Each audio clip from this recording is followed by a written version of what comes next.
time to grow with the SEO Queen.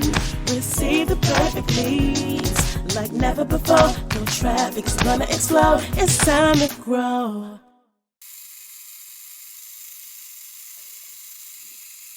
Welcome to the Jazz and Tech Lounge with Lady Z, a podcast about the secrets to success in technology, music, and business on Bashani Radio, iHeartRadio, and iTunes. Bashani Radio, always talking about everything from New York City. You can listen to the Jazz and Tech Lounge with Lady Z on any mobile phone or tablet device. The Jazz and Tech Lounge with Lady Z, where we explore tech and enjoy the music and learn secrets to success in music, technology, and business. Please follow us online at www.ladyzhe.com and on all social networks at Lady Z. Please pull out your phones and follow me on Instagram at LADYZHE. Now, my next guest, she is a mogul, a real estate investor, speaker, entrepreneur, and philanthropist. She is none other than Melissa Wyatt, owner and founder of MW Enterprises. How are you today? I'm well. Thanks for asking. How are you doing? Oh, I'm doing great. So what made you get into business? It was crazy because I had my son at a very early age. Mm-hmm. And so one of the key things that I wanted to do as a young mother was to be able to raise my kid. And so one of the ways I knew that I could do that was being in business for myself, because I could command my own hours, I could set my own times, and so that was probably the biggest push, being able to make sure I had the time to raise my son. Okay. That definitely resonates with me as an entrepreneur and single mother myself.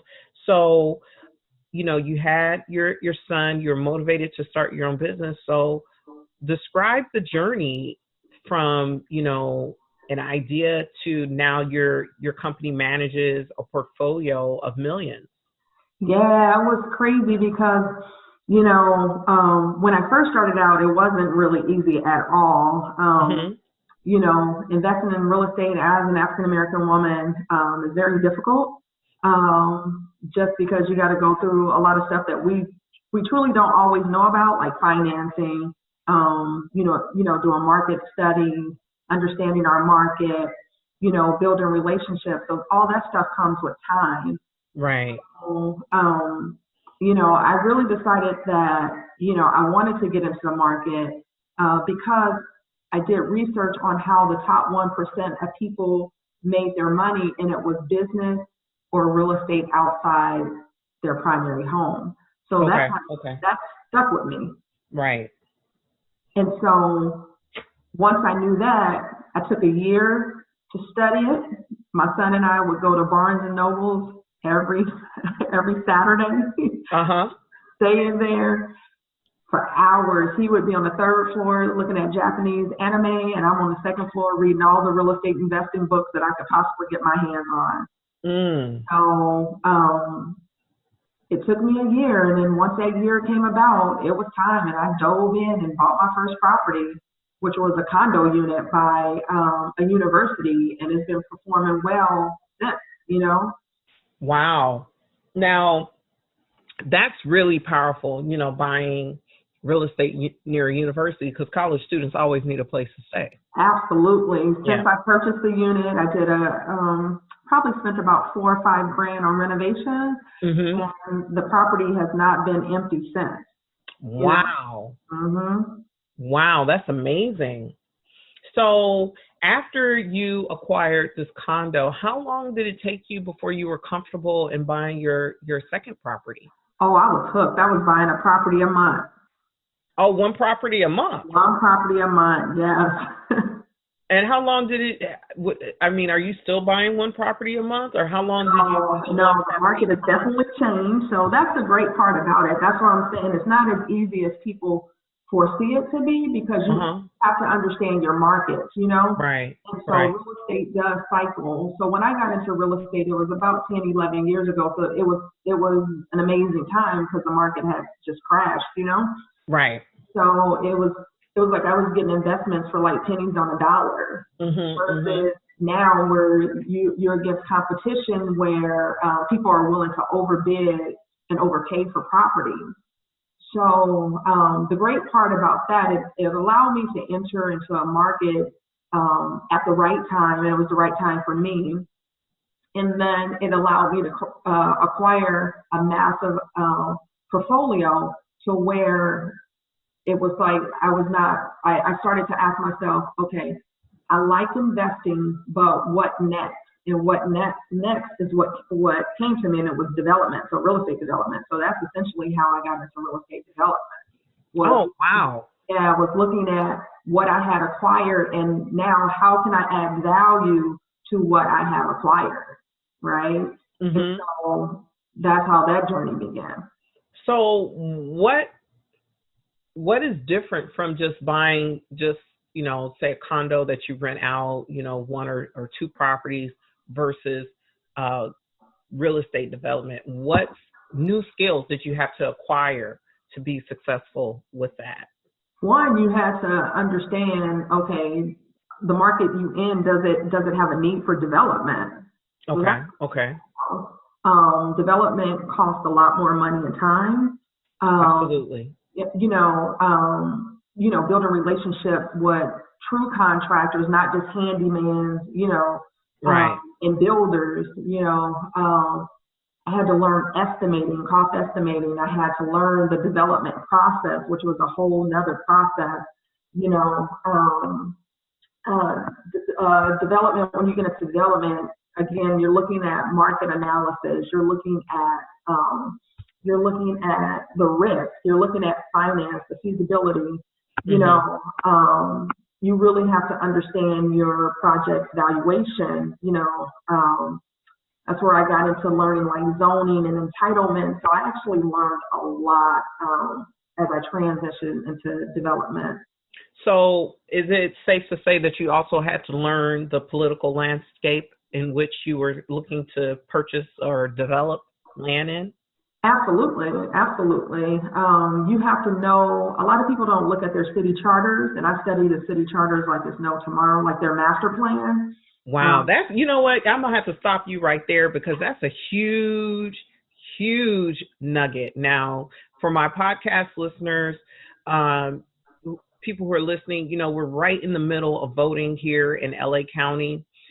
Voting day ends, the final day is March 3rd. And so for you to mention, just being informed on how to get your city's charter, reading it, understanding the zoning, that's powerful in order to be able to develop successfully. So absolutely, because you want to know where the city or the county or the state is allocating their dollars, Right. And the only way for you to be able to understand that is to understand their master plan, the city charter, and go and talk to folks, as investors and developers, we can't be afraid to go and talk to people. Right. And so what offices did you talk to in the cities that you were looking to develop in? Excuse me. So the main people that I talked to is planning department. Okay. And your building and safety department. Planning and building and safety. Okay. Yes. Because planning to tell you if what you want to do to your site is feasible. Right. So they go over all the zoning, all your site plans and stuff like that to make sure what you want to build fits into, the master plan of that community. Right. So zoning, I fully understand what zoning is, but there may be some listeners who don't understand what zoning is. Can you explain a little bit about that? Yeah, so zoning is, how should I say it? It's a process of like the city determining if your property is residential or commercial or industrial. So they give these zones to it, and it might be like a R2 zone, which is a residential zone, so you can build a single family house or maybe a duplex, right? So it tells you about, you buy this lot might be 5,000 square feet, it might be R2, So that'll tell you exactly what you can actually build on that lot. And that's regulated by the local government or your local planning department, right? And say, for instance, if you wanted to change the zone from an R2 to an R4, you have to go through a process that's called entitlement to be able to change that. But that's not 100% guaranteed, so your filing fee. And it's a very political process, too. That is a very political process. And you can pay all these fees, you can spend all this time, and they can deny your entitlement request. Absolutely. That's why it's really important to understand your zoning, what that area is trying to do, so you don't get caught with paying all these fees and spending all this time, and you come out and they're just saying, no, you have to keep that R2. Right. Yeah, that's I've seen projects, really great projects, be presented to city governments and be denied. Yes, absolutely. Yeah, be denied for unknown reasons. But I mean, when all the I's are dotted and T's are crossed. I've seen deals be denied. Right, and so that's why it's really important that if you know that there's a possibility for you to build what you want to build outside the zoning and you can apply for entitlement, you want to have people on your team that can kind of help you through that process, right? So whether it's people that have relationships with the regulatory agencies, any expediters that have worked in government that know, how to kind of, I don't want to say finagle, but, be able to navigate successfully through the process. Exactly. That process, because it can get you caught up. And so a lot of people, what they don't realize is that your community, your neighbors, when you're looking into changing zoning or anything like that, they have a say in that unless your project is by right. If you have a by right project per the zone, they can't tell you what to do. Now, what is a by right project? So by right means that per my zone, I just want to build what I can build by law on there. So if it's an R2 R2 zoning, and I just want to build a single family home, I can build that and my neighbors can't say anything about that. Wow. So what, through your career, what was the most easy development project that you've done and the most challenging development project that you've done? They're all kind of easy and they're all kind of challenging, Okay. Meaning that, we do a lot of research up front. So I invest to develop. So meaning that when we're looking at a project to purchase, we pretty much already know what we can do with that property. Okay. So that's the easy part. The hard part is sometimes navigating the municipalities. So like zoning or, your planning department or building and safety, because, they might change regulations every year. And so you get going on something and it's like, no, well, I know we said we can do that, but no, we need you to change this up, or you get an inspector on site where you've had something approved and the inspector is like, no, I'm not signing off on this. You need to change it to this, And so it's important to build relationships with your inspectors and stuff like that because they will keep you consistent. If you stay with the same inspector, they really keep you consistent. It's changing when they change, inspectors. It gets a little bit challenging. Right. That makes sense. Because one inspector might like it this way, and you're used to working with them that way, but then another inspector might step in and be like, no, I'm not signing off on this. You have to completely change this up. And so, one, it delays the project. One, it adds time and money to the project, and so I think that's probably the most frustrating thing. Right. Personnel changes. Yeah. So there's something that you've mentioned before about investing, and what you mentioned before is don't make decisions emotionally. How can you invest with, without your emotions getting the better of you? See, in real estate, if you invest with emotion, you're going to lose every time. Okay. So it's really important that when you're making an investment into investing in whether it's residential or commercial, industrial properties, you need to go in there clear with what your plans are. I want to purchase this property. I want to rent it out for $3,000 a month. I want to get it financed at this rate, because this is what I can afford.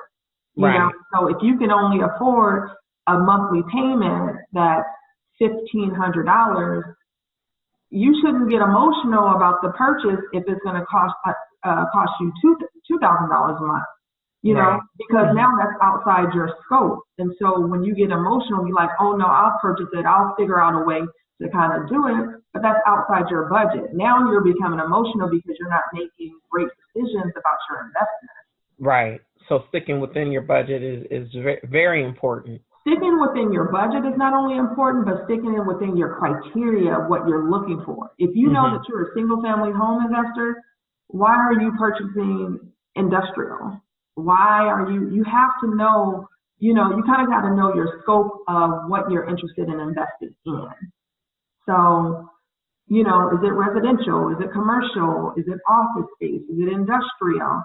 Is it a mix? Right, why right. are you doing it? What's your why? And so, do you have certain parameters that you need to stick within? And if so, you need to stick within those parameters. If not, it becomes an emotional purchase. And I know a lot of investors, when they start to make emotional purchases, those are their worst purchases. Right. Wow, you are really dropping some amazing insight. Thank you. Into the investing world. So how did you move from residential to commercial? And I know you do industrial, right? No, I don't do industrial. So I do a mix of residential and commercial. I don't do single family homes, so only multi-unit, small office, commercial and commercial buildings. Okay. And so, yeah, that's all I invest in. And again, it comes kind of with trial and error, meaning, you start investing, you get your foot wet, you figure out, okay, I like the condo, but the condo's not it. So maybe then you move into a multifamily, get you a duplex, a triplex, a quad. Mm-hmm. Oh, I like this, Or it could be mobile homes. I have some buddies that all they do is invest in mobile home parks, Right. You got to start somewhere. So I'm not saying that you can't have trial and error as you're starting, because you want to be able to understand what asset type you like. Right. So, but I feel like after the second and third property, you pretty much have a good idea of what you're interested in investing in. Right. So I heard that you have an event coming up in April. I know you're a philanthropist. Can you share with our listeners what's going on in April? Yeah, so we're having, every quarter we do this event called a plant party. And so our plant party is really about gathering your friends together, and we come out and plant succulent plants, right?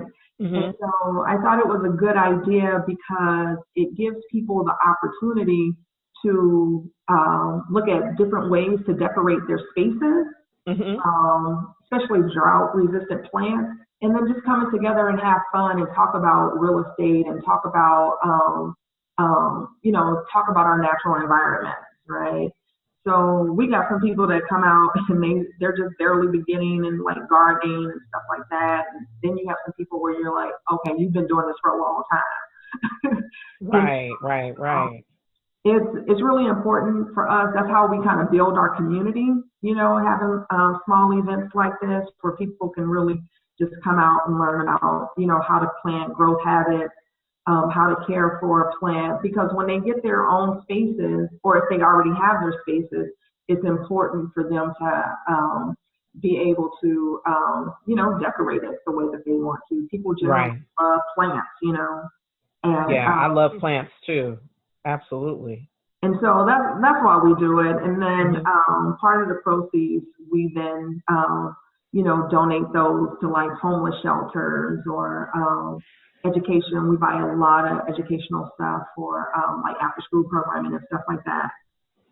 Oh, that's awesome. That's awesome. So, what are three things you want to leave with our listeners 'cause before we end, and how can people get in touch with you? So people can go to our website, which is www.mwenterprises.com. So everything that you kind of want to know about us and what we do is there. And the three takeaways, I would say, educate yourself when it comes to real estate investing. Don't make emotional purchases, and spend time on developing your team. So those are the three things that I would actually leave with people. Okay, so those are some great takeaways. So you're going to have to share with us next time you come on how to develop a winning real estate development team. Yes, or an investing team as Mhm. well. Right. You're going to have to expound on that, but we're getting close to the end of our time. I just want to say thank you so much, Melissa, for coming on and sharing some golden nuggets on how to be a successful real estate developer and investor. I appreciate your time. Thank you so much. And to my listeners, thank you so much for listening to the Jazz and Tech Lounge with Lady Z, where today's guest was real estate mogul and developer Melissa Wyatt. Thank you so much, and until next time.